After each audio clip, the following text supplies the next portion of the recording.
Okay, let's just dive right into this. Welcome to today's Explainer, where we're going on a seriously fascinating journey to unpack a highly complex, layered spiritual cosmology. Based on a deep dive into some truly intricate source material, we're going to explore a unique framework of the universe, one that completely redefines, well, pretty much everything. We're talking the origins of the human soul, the actual concept of ghosts, and even the true purpose behind the hardships we face in our daily lives.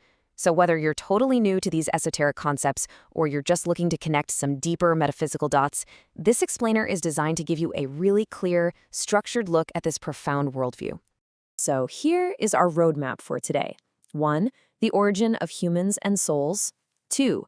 Earth as a 100-year reformatory. 3. 4D soul rankings. 4. The truth of ghosts and animals. 5. The true role of samje and demons. And finally, 6. The dawn of the Hongik Ingen era.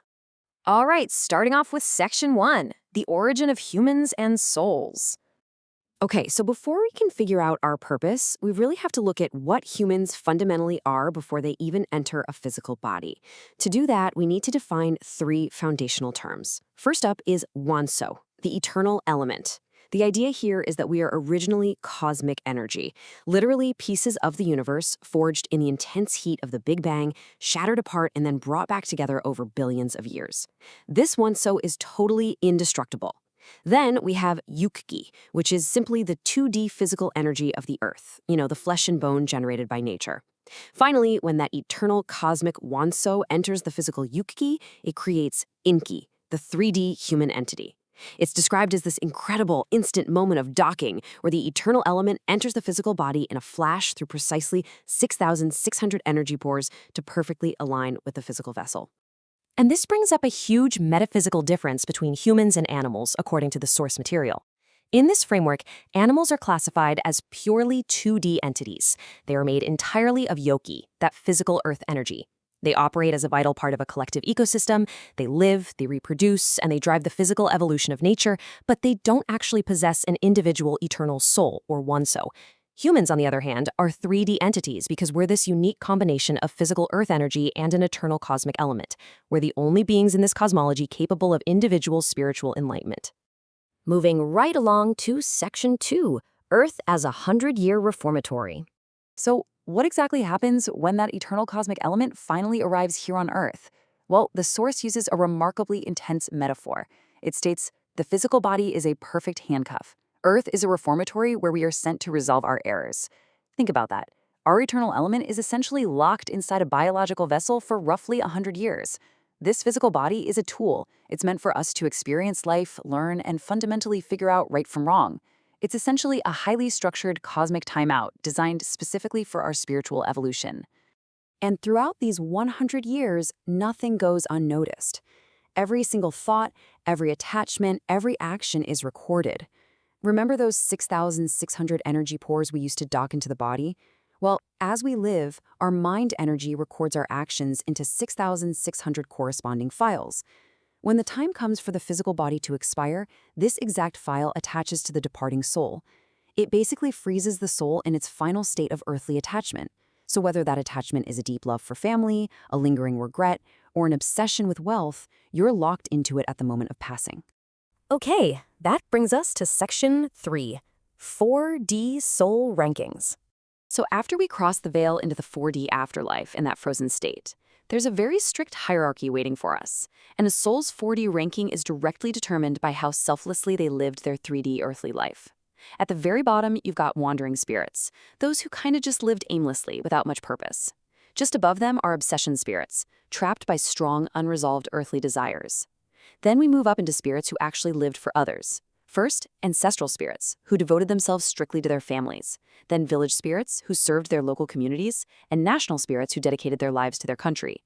And sitting at the very top of this hierarchy, the global teachers, those who lived entirely for the benefit of all humanity. Now, here is where it gets really interesting, because this cosmology completely reclassifies famous religious figures. Figures like Buddha and Jesus, they're placed at the absolute top tier of this 4D hierarchy. However, they are explicitly referred to as teachers for humanity, acting as deputies or representatives of heaven rather than almighty omnipotent gods. The logic is that because they live their earthly lives with the absolute highest level of selflessness, they now operate in the 4D realm as the highest ranking guides for the rest of us. Let's shift gears a bit. Section 4, the truth of ghosts and animals. We usually think of the afterlife as pretty fixed, right? But in this framework, the 4D realm is actually super malleable. While a soul's appearance does freeze at the exact moment of death, over generations, as they slowly let go of their attachments, they can actually morph into more sage-like, pure figures. And crucially, human intervention can change a trapped ghost's state. By guiding spirits, humans can actually alter their physical appearance in the 4D realm, meaning concepts like hell, they weren't created by the cosmos. They were actively shaped and manifested in the 4D realm by collective human thoughts, fears, and earthly attachments. And get this, it totally flips the script on your classic ghost story. 4D spirits and even wild animals in the 3D world actually hide from humans. Why? Because the combination of our physical vessel and our eternal cosmic soul emits a wildly powerful, bright, multicolored aura. This aura is something that 2D animals and 4D spirits just don't have. It commands inherent respect and fear. That means spirits are actually intimidated by a fully realized human being. Pretty wild, right? All right, Section 5, the true role of Samjai and demons. So, how exactly do these spirits interact with us during our daily lives? Well, the cosmology outlines a very strict 9-year cyclical timeline for human life. First, you get 3 years of rising, where you receive massive help and luck from good spirits. Next comes 3 years of peak success, where everything just goes your way. But if you use this peak success to become arrogant or greedy, and you fail to grow spiritually, those good spirits, they pack up and leave. And this mathematically triggers the final 3 years of the cycle, Samjay, which is a period of immense hardship and difficulty. Now, this is absolutely crucial. We have to completely change the way we think about demons, or Magui. In this framework, demons are not inherently evil entities trying to destroy you. No way.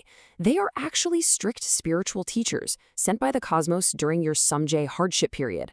Their specific job is to dismantle your arrogance, punish your bad habits, and force you into deep self-reflection, all because you failed to learn during your years of success. They're basically cosmic disciplinarians.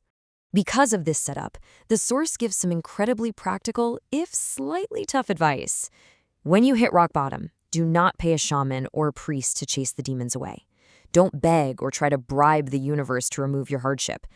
The hardship is a designated time for humble self-improvement.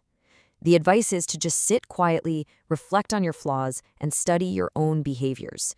The idea is that when you genuinely begin to correct yourself, the demon's job is done, and they'll naturally retreat. Which leads us to our final part today, Section 6, the dawn of the Hongik Inigan era. So what is this entire spiritual life cycle actually building toward? The source highlights a very specific year, 2013, as a massive turning point in the timeline of human spiritual evolution. According to this text, the cosmic rules fundamentally shifted in this year, closing out an old era of reliance and opening up a completely new paradigm for humanity. They call this new paradigm the Hong-Ingen era. For thousands of years, humans relied on spirits, praying to the 4D realm to magically solve our earthly 3D problems. But the relevance of this cosmic shift is profound. We are no longer supposed to bow to spirits in the dark. Fully realized, educated humans are now heaven's highest operators. The spirits are stepping back to play a purely supportive role. It's now entirely up to humanity to take the lead, using the wisdom we've gained through thousands of years in the earthly reformatory to govern the world and bring about genuine, systemic benefit to society. And that brings us to a pretty heavy final thought. The entire cosmic hierarchy, literally from the Big Bang to the demons that correct our arrogance, exists to push us toward becoming self-realized operators of this universe. So, looking at your own journey through this incredible framework, the question is, are you living merely for yourself and your own attachments, or are you cultivating the wisdom to benefit all of humanity? It's definitely something to chew on. I'll leave you to reflect on that. Thank you so much for learning with me today, and I'll catch you on the next explainer.